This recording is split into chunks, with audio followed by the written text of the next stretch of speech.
अस्सलामुअलैकुम। We are doing questions on magnetic field. इसके मैंने फॉर्मूला ग्रुप पे डाले थे।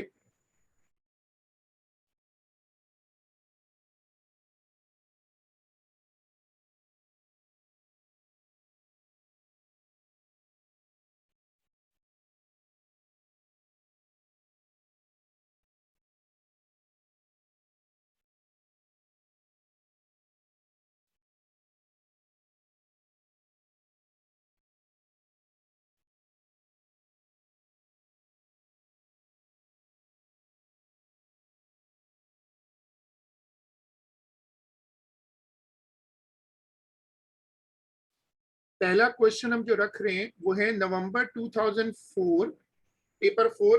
थोड़े पुराने क्वेश्चन मैंने रखे हैं आज।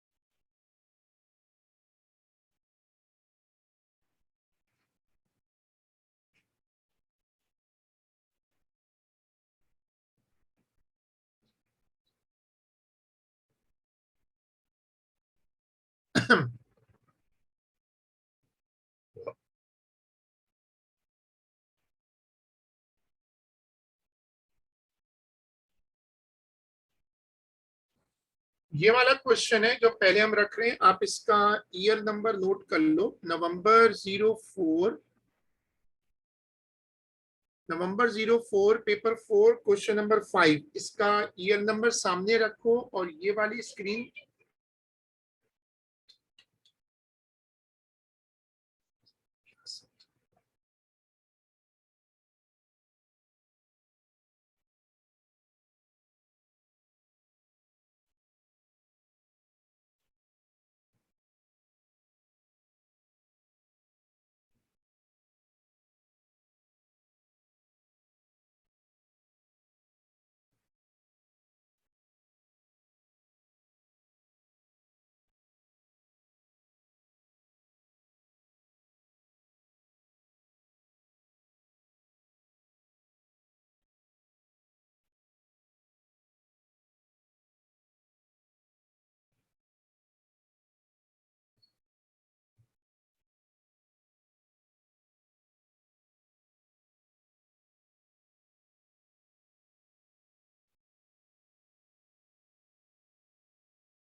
ये थोड़ा पुराना क्वेश्चन है। नवंबर 04 paper 4 question number 5। A charge particle pass region of uniform magnetic field of flux density 0.74 Tesla as shown. The radius r of the path of the particle in the magnetic field is 23 centimeter. The particle is positively charged. State the direction of the magnetic field. जो charge particle है वो positively charge है।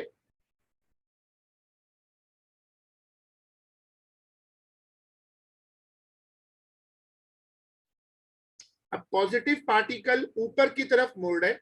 तुम्हें left hand rule set करना है। Magnetic field जो है वो ये बतानी है कि क्या वो इन द पेज है या आउट ऑफ द पेज है।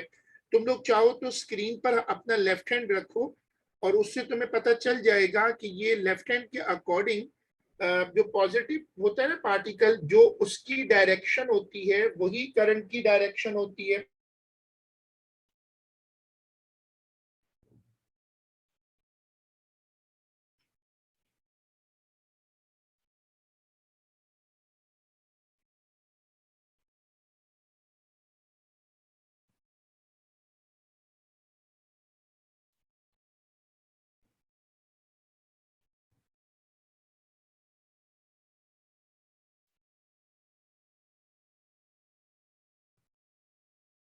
तो इसमें दो लोगों ने आंसर दिया है into the page. Year number note कर लीजिएगा और चाहे तो रोफ पेपर पे खोल लें या यहीं पर देख लें।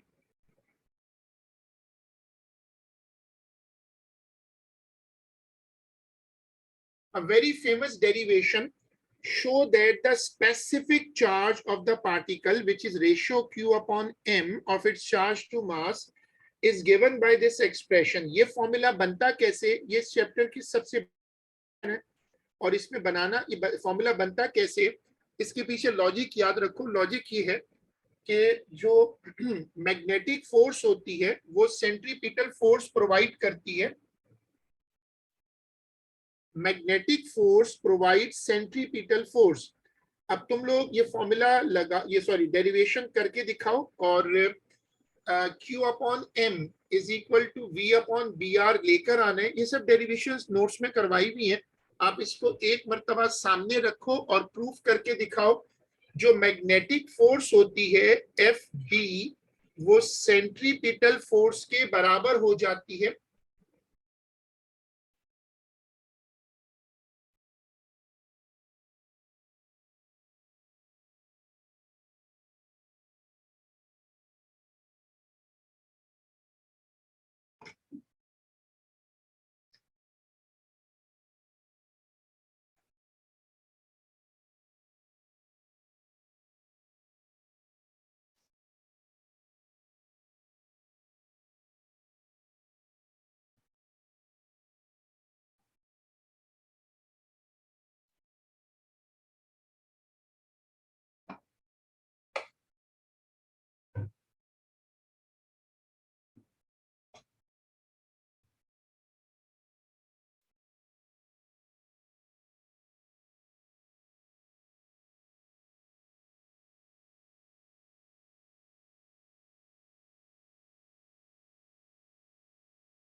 The speed of the particle is 6.2 10 power 6 meter per second. Calculate the specific charge of the particle। तुम्हें ख्याल रखना होगा कि रेडियस दिया हुआ है 23 सेंटीमीटर।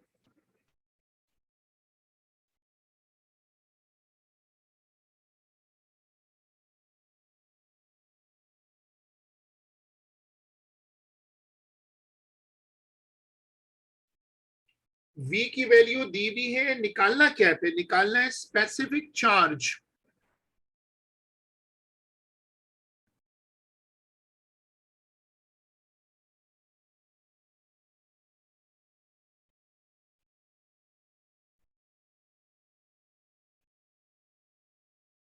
सवाल आसान लग रहा है क्योंकि डेटा दिया हुआ है पूरा।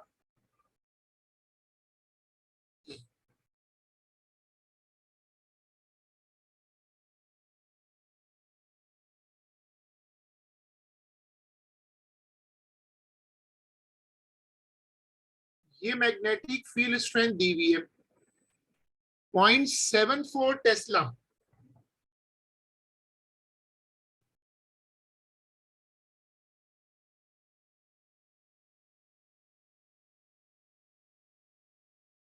एक आंसर आया है 4.8 ई power 7।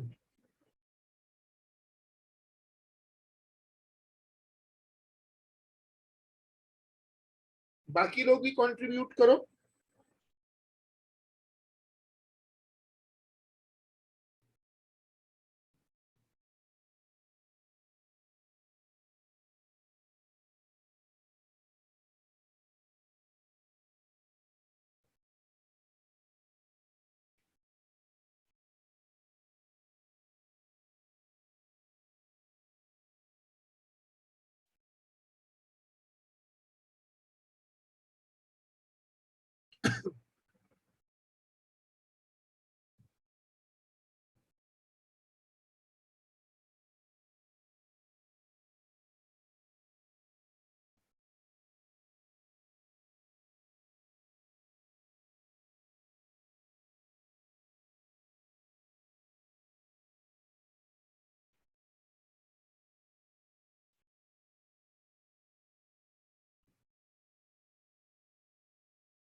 The particle in B has charge 1.6 into 10 is to power minus 19 coulomb.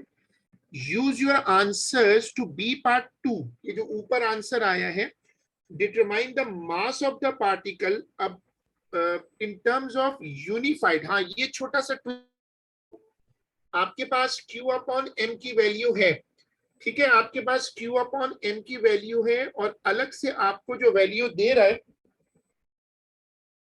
ये है तो आसान काम। Q अपॉन M की वैल्यू दी हुई है, उसमें Q की वैल्यू दे दी है तो M निकल आएगा। लेकिन फिर वो कह रहे हैं कि उसको ना कन्वर्ट कर दो यूनिफाइड मास कांस्टेंट में। करो शाबाश।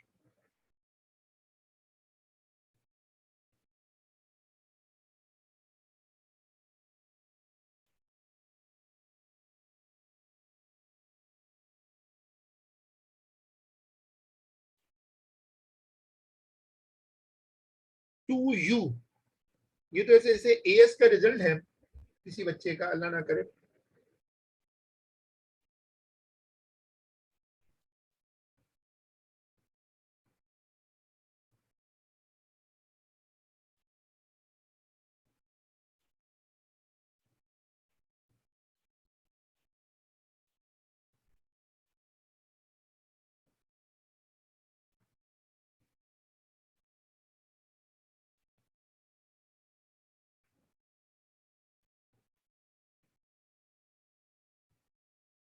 सब लोग वर्किंग देखो,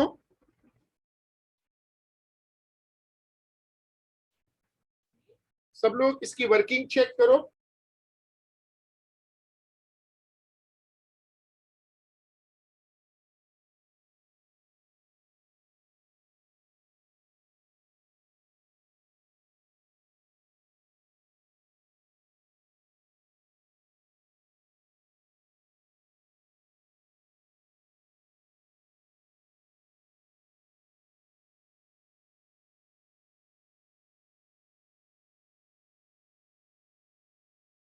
आ रहा है two u. The particle is the nucleus of an atom. Suggest the composition. Answer आया है 2u। मतलब 2u, मतलब ये कि अगर आप केमिस्ट्री की टर्म में देखोगे तो ये बेसिकली रिलेटिव एटॉमिक मास है। ये जो 2u है ना, तो जैसे तुम लोग केमिस्ट्री में लिखते हो कार्बन 12 6, तो कार्बन का मास होगा 12u, ऐसे लिखते हैं। तो ये U का मतलब केमिस्ट्री में ये है। जिसको रिलेटिव एटॉमिक मास भी कहते हैं. The particle is the nucleus of an atom. The particle is the nucleus of an atom.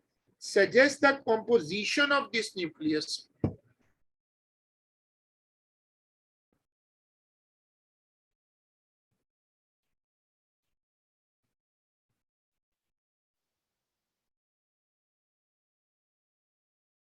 To u one d, ये क्या मतलब हुआ? Two u one d, result, ये भी रिजल्ट स्टाइल लग रहा है.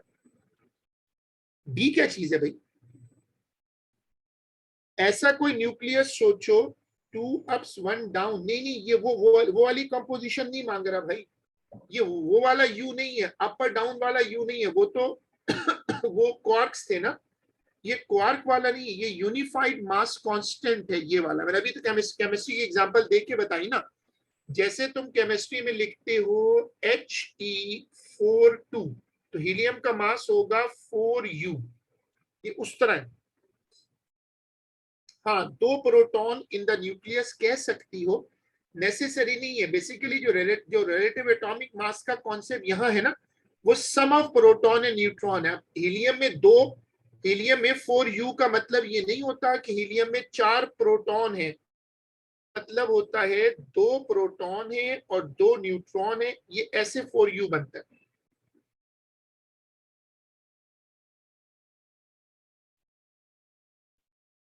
तो अब तुम लोग सोच के ऐसा एटम बताओ जिसके न्यूक्लियस में 2 पार्टिकल हो, टोटल 2 पार्टिकल हो. 1 प्रोटॉन 1 न्यूट्रॉन चलेगा. 2 प्रोटॉन 0 न्यूट्रॉन अगर हो सकते हैं तो वो चलेगा, अगर हो सकता है तो. यू का मतलब याद रखो, बेसिक केमिस्ट्री में होता था P+N. ये उसका काउंट का नंबर है.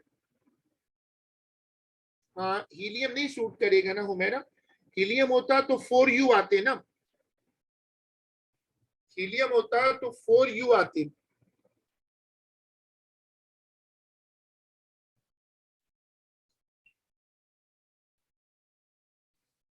तो 1 प्रोटॉन सही है. हाइड्रोजन का आइसोटोप, हाइड्रोजन में ना न्यूट्रॉन नहीं होते, 1 होता है ना. हाइड्रोजन का आइसोटोप. तुम लोग गलत पिक कर रहे हो ना. केमिस्ट्री की तरह तुम्हें एलिमेंट का नाम नहीं बताना, सिर्फ कंपोजिशन बतानी है. क्वेश्चन वापस पढ़ो. तुम्हें ये नहीं बताना कि कौन सा एलिमेंट है, वो तो मैं एग्जांपल दे रहा हूं ना. वो कह रहे हैं कंपोजिशन बता दो. तो ये सही है जो लोग कह रहे हैं 1 प्रोटॉन प्लस 1 न्यूट्रॉन.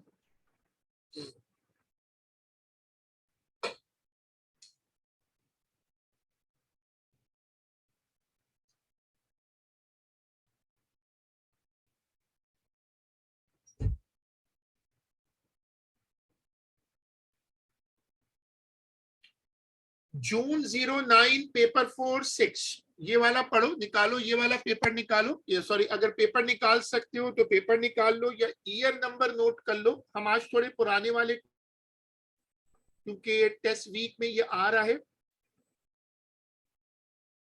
और इस बहाने कुछ प्रैक्टिस हो जाएगी. Not in read and right, हाँ वो तो जाहिर सी बात है ना, मैंने बताया. तो अभी ये क्या बात हुई है? अभी तो बताया पुराने क्वेश्चंस हैं. वो तो शुक्र है अभी किसी ने ये कमेंट नहीं किया कि ये मेरी डेट ऑफ बर्थ से पहले का क्वेश्चन है. इतने पुराने क्वेश्चन भी मैं करवाता रहा हूँ. तो ये बेसिकली होता क्या है कि पुराने क्वेश्चंस जो है ना, उनका अपना एक फ्लेवर होता है. हमारे सारे जो बेसिकली हमने जो सीखा एज अ टीचर के, पहले पुराने क्वेश्चंस करो, उससे ना कॉन्सेप्ट बड़े अच्छे बनते हैं, वो जरा आसान होते हैं. फिर नए क्वेश्चंस करो. लेकिन अब आजकल टाइम इतना कम हो गया है, वो प्रेशर होता है तो डायरेक्ट उस पर जाते हैं.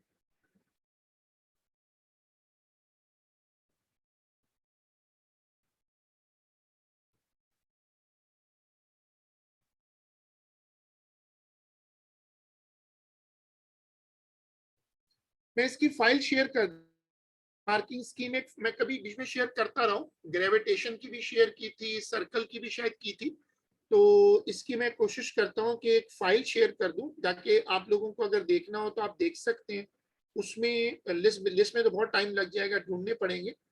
लेकिन ये उसमें जल्दी हो सकता है अगर कोई इंटरेस्टेड है. वैसे तो कम ही लोग इंटरेस्टेड होंगे, लोग नए में इंटरेस्टेड नहीं है. लोग लेटेस्ट 2 सवाल करके कहते हैं कि यार बहुत क्वेश्चन कर लिए, थक गए. ये वाला क्वेश्चन है कौन सा?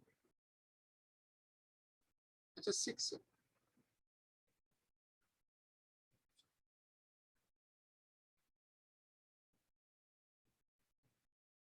चलो अब ये वाला क्वेश्चन है, ईयर नंबर नोट कर लो, जून 09 पेपर 4-6।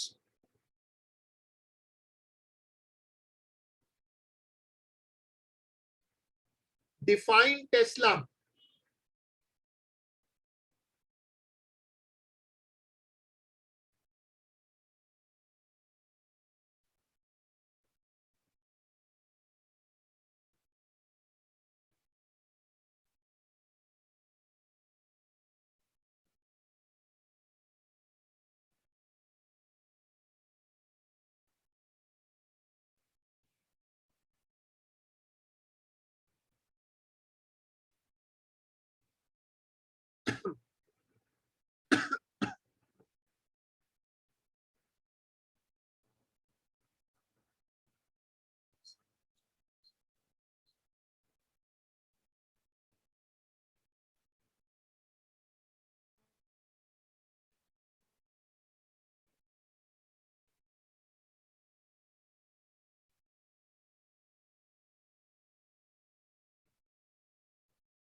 चलो, anyone who can help me for the definition of Tesla. मैंने पूरा एक लिंक बना के दिखाया है कि तुम लोग कैसे ये लिंक बनाओगे पेपर में और इस तरह याद रखोगे।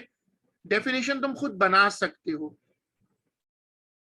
शाबाश। Anyone can tell the answer on the mic और ऑन द चैट।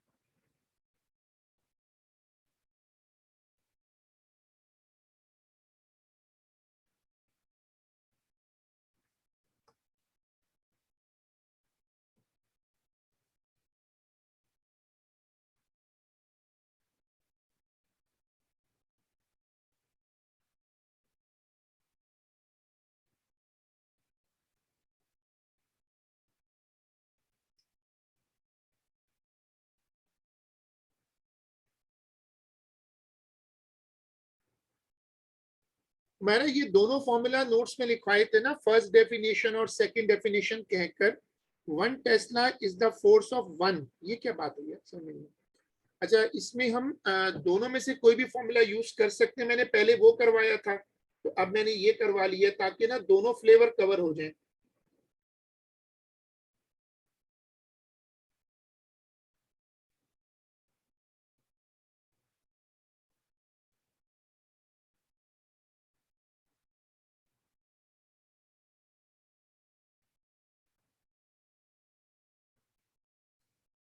हाँ नेहा, गुड कंट्रीब्यूशन, बहुत अच्छी डेफिनेशन माशाल्लाह लिखी है आपने।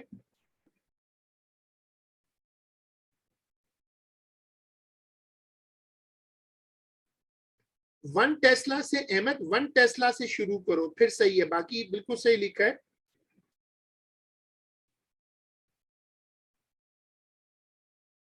थोड़ी इंग्लिश आगे पीछे है लेकिन चल जाएगा। अहमद, आपने जो लिखा है ना उसमें 1 लिखना आपने भूल गए टेस्ला से पहले, और इंग्लिश थोड़ी सी इनबैलेंस हुई है। 1 Tesla is the strength of a uniform magnetic field which will apply a force of 1 Newton on 1 coulomb charge moving at 1 meter per second at right angle to the field.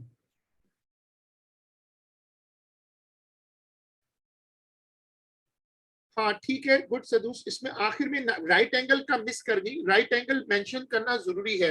Right angle अगर mention नहीं करोगे तो ये बहुत sad हो जाएगा examiner, क्योंकि वो उसका पार्ट है।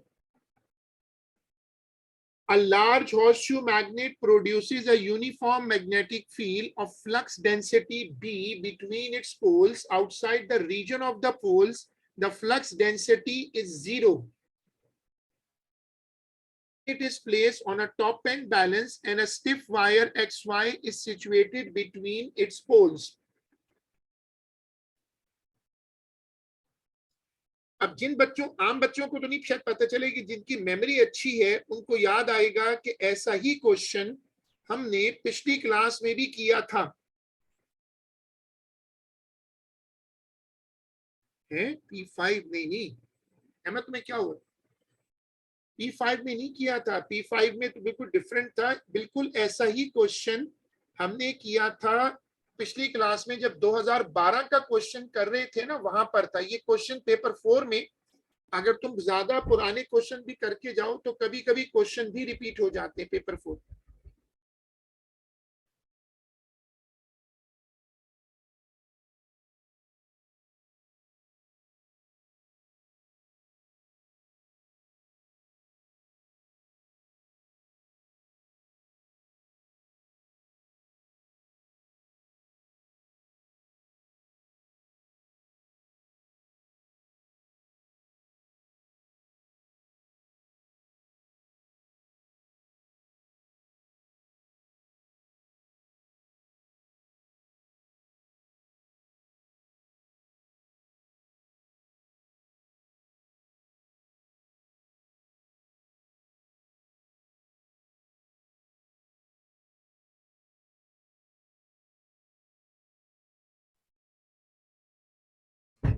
The wire XY is horizontal and normal to the magnetic field. The length of wire between the pole is 4.4.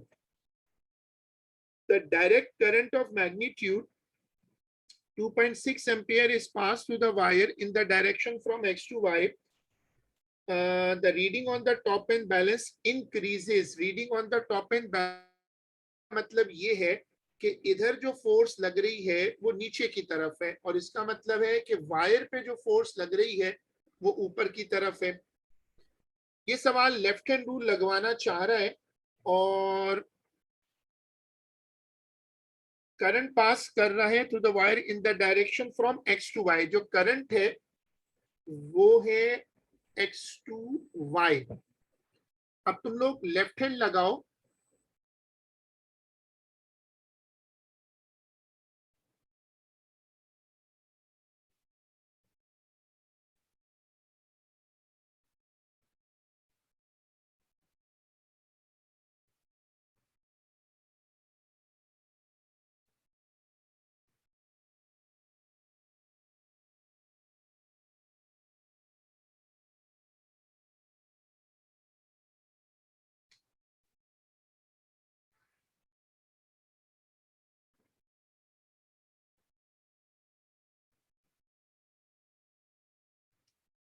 अब तुम लोगों ने देख लिया। अब वो कह रहे हैं कि ये बताओ, state and explain the polarity of the pole P of the magnet.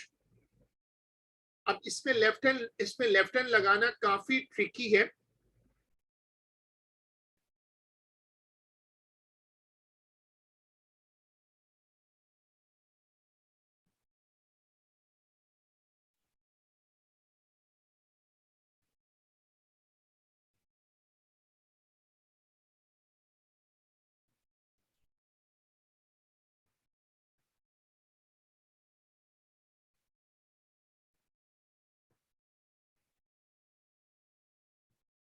नहीं नहीं नेहा, लेफ्ट हैंड रूल बार बार कहते हो ना, लेफ्ट हैंड रूल। मैंने इसकी डायग्राम लेफ्ट साइड पे बनाई है, उससे लग रहा है कि, और इधर साउथ है।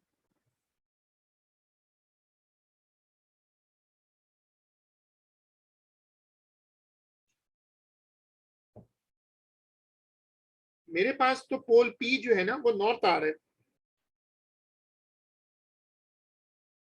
अहमद तुमने खरीदना थोड़ी है इसमें, तुम्हें हैंड लग रहा नहीं लग रहा, मैं क्या करूं? रिजल्ट के बाद जो हैंड मुंह पे लगेगा ना, ये क्या फजूल बात है? हैंड फ्लावर लग रहा है, अजीब सी बात है। इतनी मेहनत से मैंने उसको बनाया। साउथ पोल नहीं है वो, मैं पी जो है ना वो नॉर्थ आ रहा है।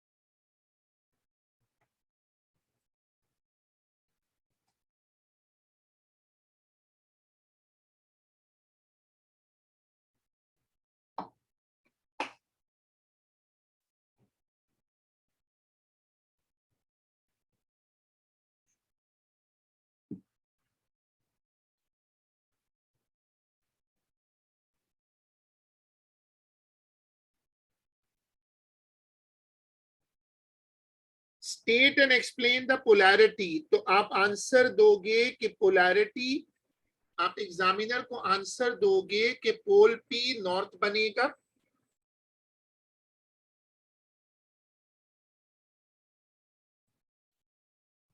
और रीजन बताओगे। एक तो रीजन आसानी से दिया जा सकता है according to Fleming's left hand rule, और दूसरा वो लंबी वाली एक्सप्लेनेशन है इंटरेक्शन बिटवीन टू फील्ड्स वाली। अगर वो लिख सको तो फिर तो अच्छी बात है, मार्क्स तो ज्यादा दिए हुए। एक नंबर तो ये लिखने का है कि पी पे नॉर्थ बनेगा। लेफ्ट हैंड रूल जब लगाएंगे तो वो हाथ रखना ऐसे पड़ेगा कि हाथ बेंड आउट करेगा, और नॉर्मल तरीके से हाथ इस पे फिट नहीं आएगा। ये बिल्कुल सोचकर क्वेश्चन देते हैं। Calculate the flux density between the poles.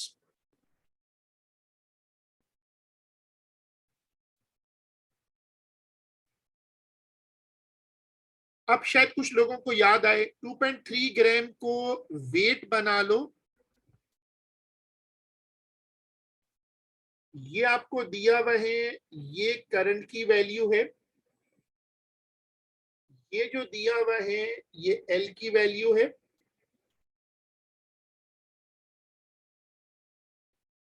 मैं ये वाला पार्ट कर रहा हूं, part 2, calculate the flux density. निकालना क्या है, बी। फॉर्मूला क्या है, F is equal to sine theta, ये फॉर्मूला है।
वन 197.2 नहीं हो सकता सदूस, ये तो इतना बड़ा नंबर है, तो मतलब तो जमीन से भी ऊपर चला जाएगा। 197.2 टेस्ला के आंसर याद रखना सब लोग। टेस्ला बहुत बड़ा है, कोई यूनिट कन्वर्जन में वही गलती हो रही जो उस दिन भी हो रही थी कि लोग मास को ग्राम से केजी नहीं कर रहे। ये याद रखो कि टेस्ला के आंसर्स बहुत छोटे आते हैं। ये मास ग्राम में है, ग्राम में, इसको केजी बनाओ और फिर फॉर्मूला में डालो। हाँ अब सही है।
the direct current is now replaced by a very low frequency sinusoidal current. ये उस पे आ गया ना, ये वाला जो पार्ट है ये है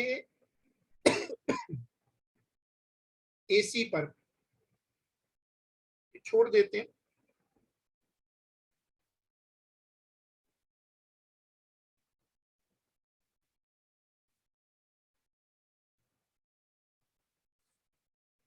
अब ये वाला ये वाला ईयर नंबर नोट कर लो।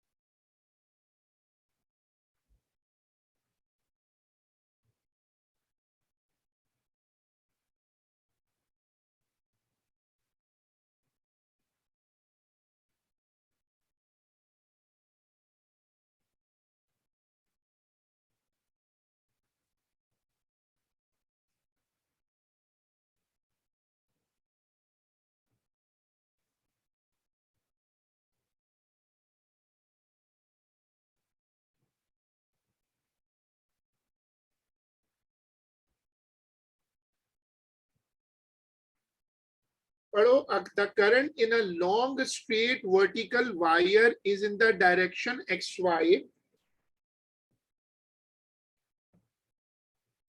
On the figure, sketch the pattern of the magnetic field in the horizontal plane ABCD due to the current carrying wire. Draw at least 4 flux lines. Circle बनाओगे और ख्याल रखना कि सर्कल जब paper में बनाओ तो जो तुम्हारे पास सर्कल्स होते हैं इसमें उनकी सेपरेशन बढ़नी चाहिए। देखो ऐसे बनाना,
the current carrying wire is within the earth magnetic field. As a result, the pattern drawn in figure 6.1 is super component of the earth magnetic field.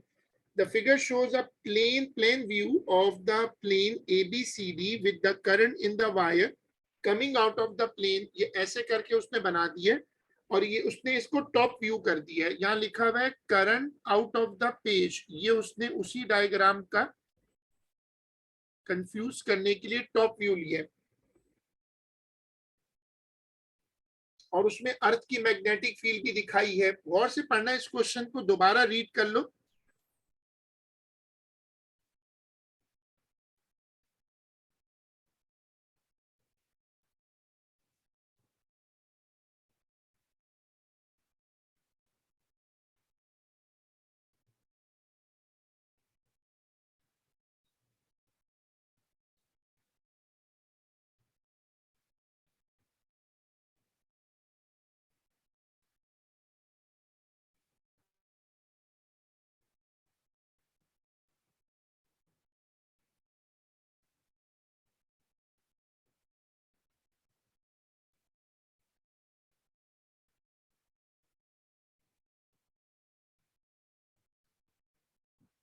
On figure 6.2, mark with the letter P a point where the magnetic field due to the current carrying wire could be equal and opposite to that of the earth.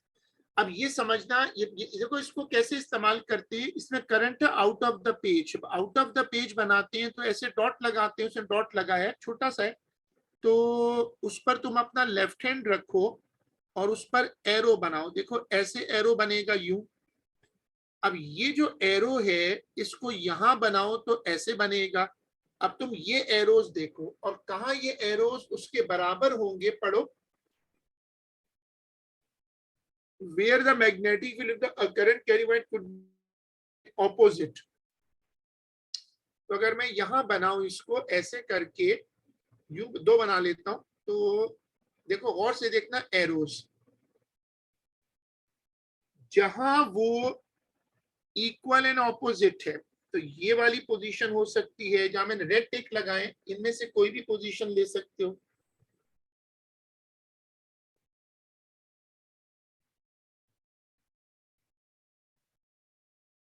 तो मैंने एक position show कर दी है B. Logic मैंने आपको समझा दी, logic दोबारा देख लो कि जहां सर्कल के एरोस स्ट्रेट लाइन के एरोस के ऑपोजिट हो वहां तुम पोजीशन मार्क कर दो। उसने बोला है उस पोजीशन को P. For a long straight wire carrying current, for a long straight wire carrying current, the magnetic flux density B at distance r from the center of the wire is given by the expression, formula दिया हुआ है।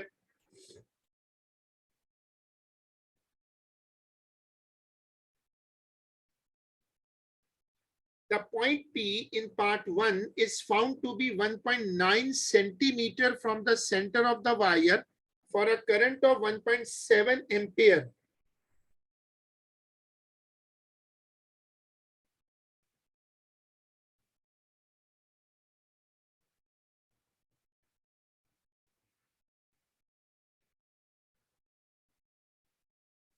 Mu naught की value data booklet में होती है 4 पाई × 10⁻⁻⁷।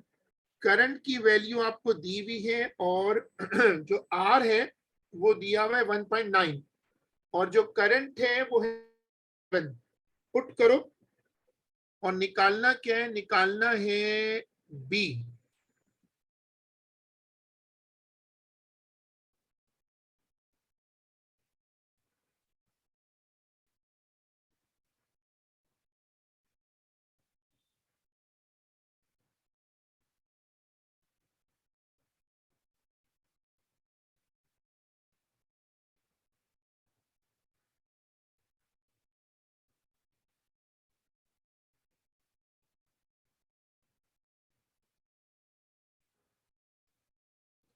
सारा data put करो और बी की वैल्यू निकालो।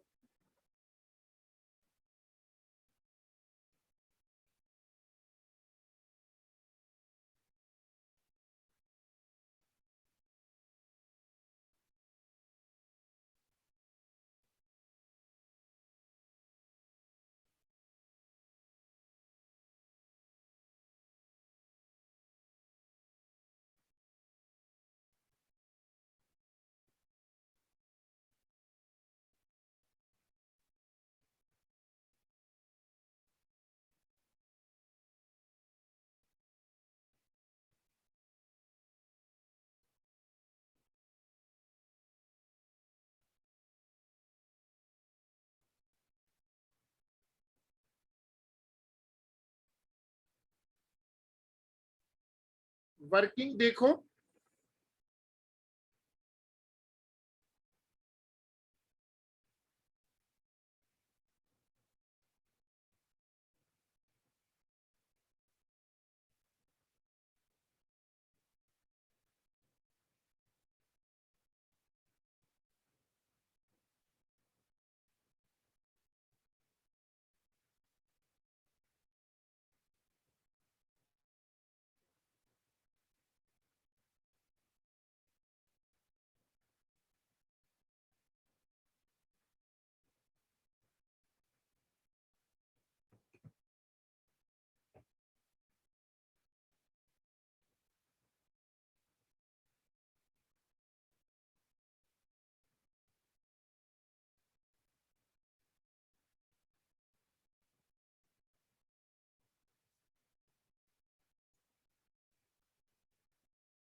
the current in the wire in B part 2 is increased. The point is now found to be 2.8 centimeter from the wire. Calculate the new current.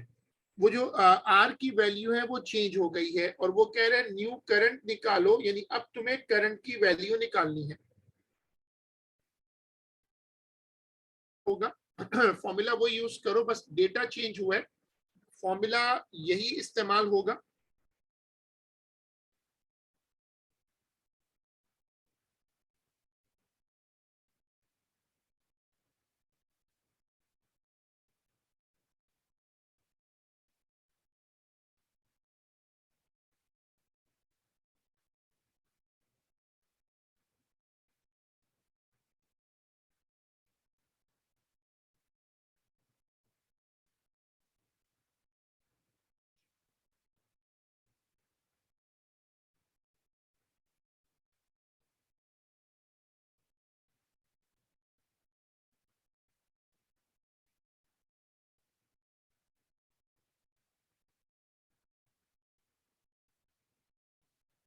Answer निकाल दो, टाइम खत्म हो रहा है।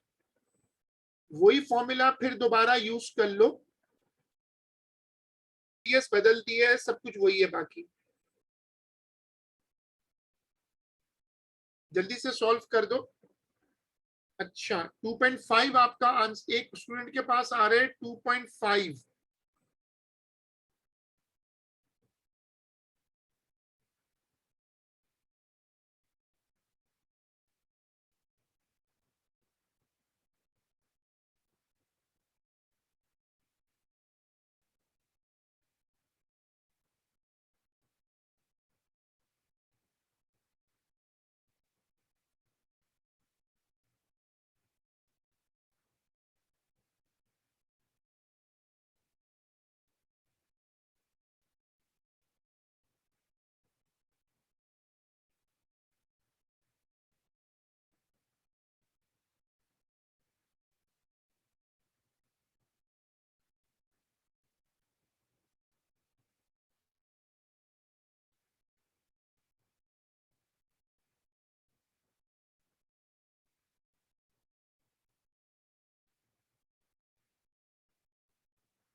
चलो बस फिर आज का काम इतना रखते हैं, ये तो आसान सवाल लग रहा था, आखिर वाला पार्ट जो था इसको यहीं तक रखते हैं और इसको इंशाल्लाह अब अपनी जो अगली क्लास है उसमें कंटिन्यू करेंगे। अल्लाह हाफिज।